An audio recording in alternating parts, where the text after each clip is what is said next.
Welcome everybody. We're so glad you're here with us today. We have one of our special friends, Amanda Craig. She's on our leadership team for Project 31, and we've asked her to come today and share her story, and I hope that it will really just minister to you. She has a unique story just like we all do, but hers is got some special things that we wanted to share with you guys. So welcome. We're so glad you're here. Thanks for having me. You're welcome. So yeah, just start from the top. Okay. So I was diagnosed at age 35.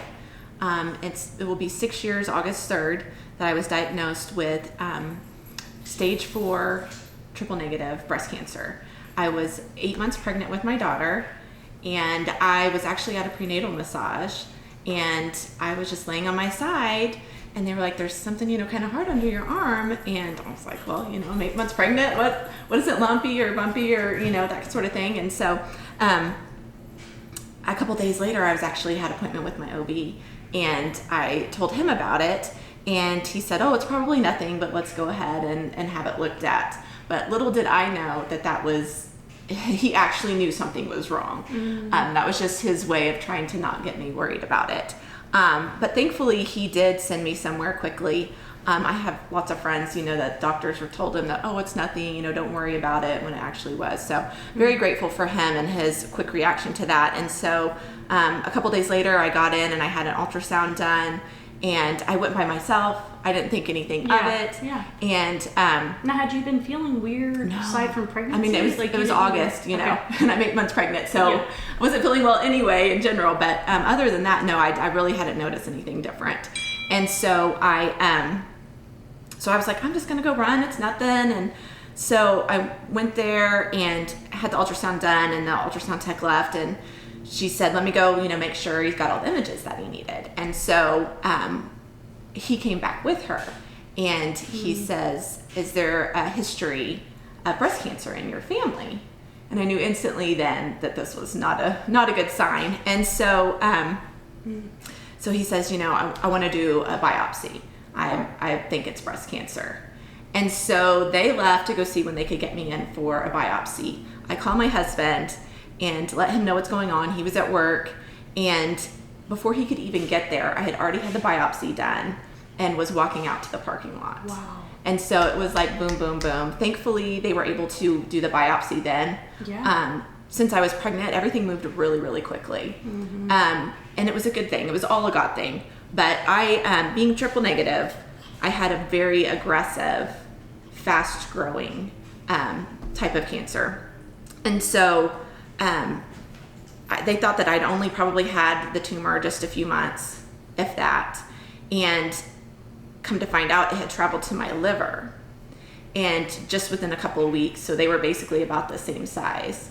And I had no symptoms in my liver.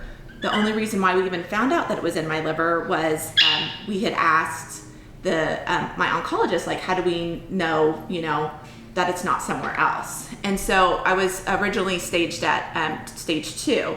And so they don't do any other types of imaging at stage 2 outside the breast area. And so they had done, I had a lumpectomy done when I was 34 weeks pregnant, and they did the sentinel nodes, and it came back negative.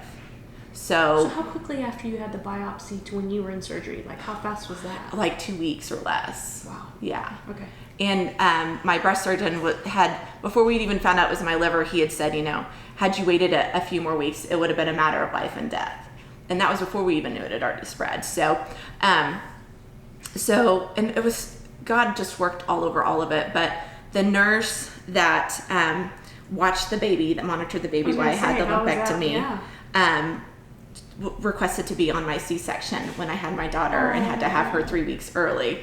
So it was good to be around people that knew my story and that were looking out for me and the baby and everything. So that was really awesome. But so fast forward, I had my daughter. She's healthy. Everything's amazing. I had her 3 weeks early so that I could start chemo. I had to have a C-section, so I had to wait 4 weeks before I could do chemo. So once I had actually started chemo, and we were still kind of like, how do we not know it's somewhere else? Mm-hmm. And so insurance wouldn't cover a PET scan. We got them to approve a CAT scan. So we did the CT, and it showed a spot in my liver.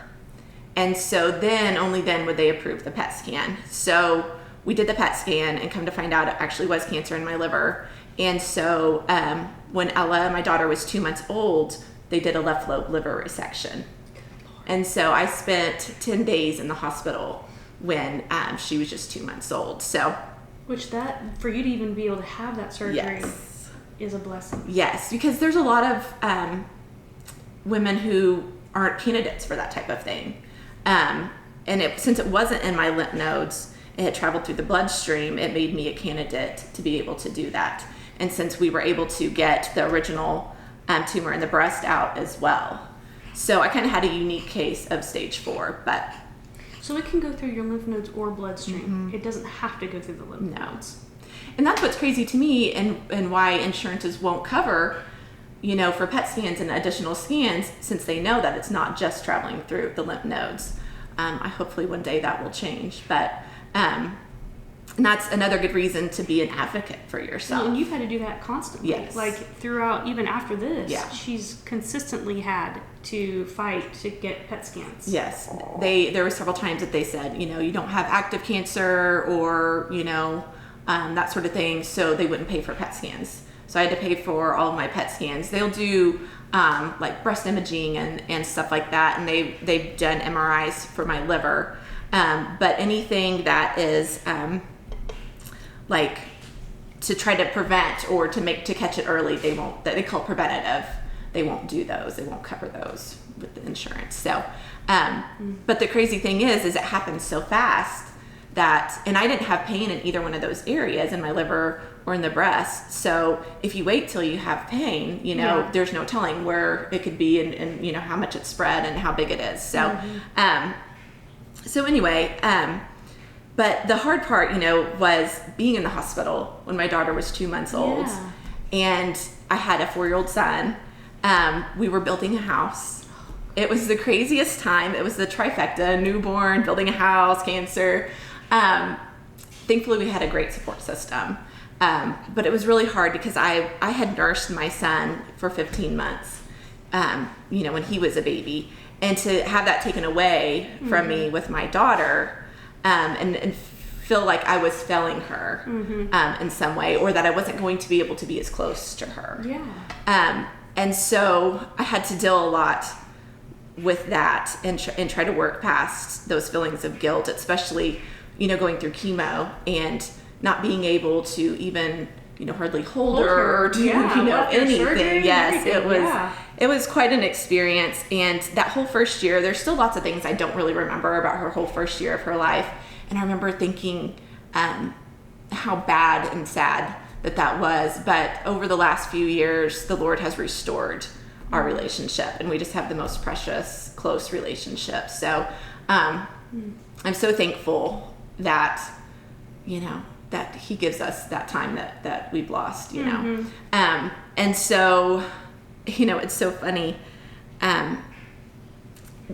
We've done a podcast on this, but I was only a year out, and I was looking back thinking about the last 5 years, because it'll be this month, it'll be 5 years since I finished treatment. And then I was just so thankful to be done with it and to be alive.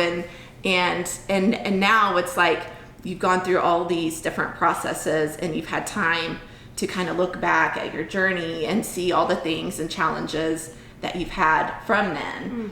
It just doesn't stop with being done with chemo. That's the truth. I've had to have other multiple surgeries.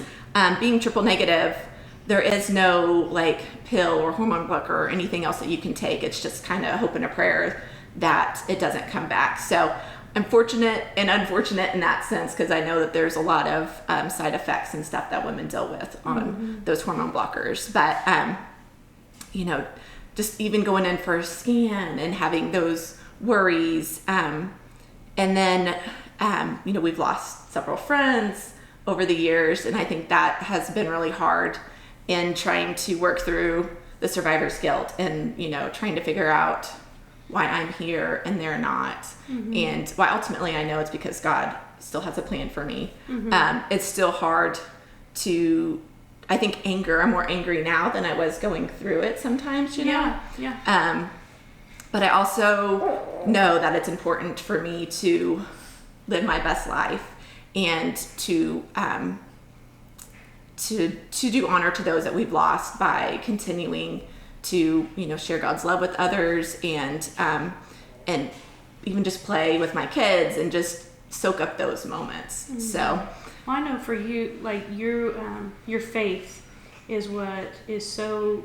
One of the main things I think is really incredible about you and how you're not afraid to share it with so many people, and just the way we connected, mm-hmm. and now how God uses you so much on an everyday basis to pour hope into so many women.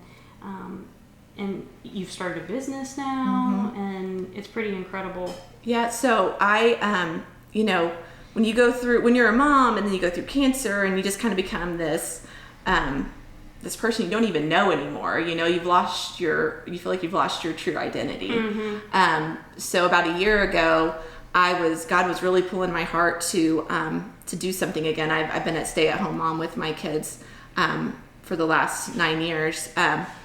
But I'd been a part of Project 31. You know, I love loving on survivors and helping them through that. But even past cancer, I wanted something to do that I could help more women. And so I started a company, my own business with Rodan and Fields and their skincare company.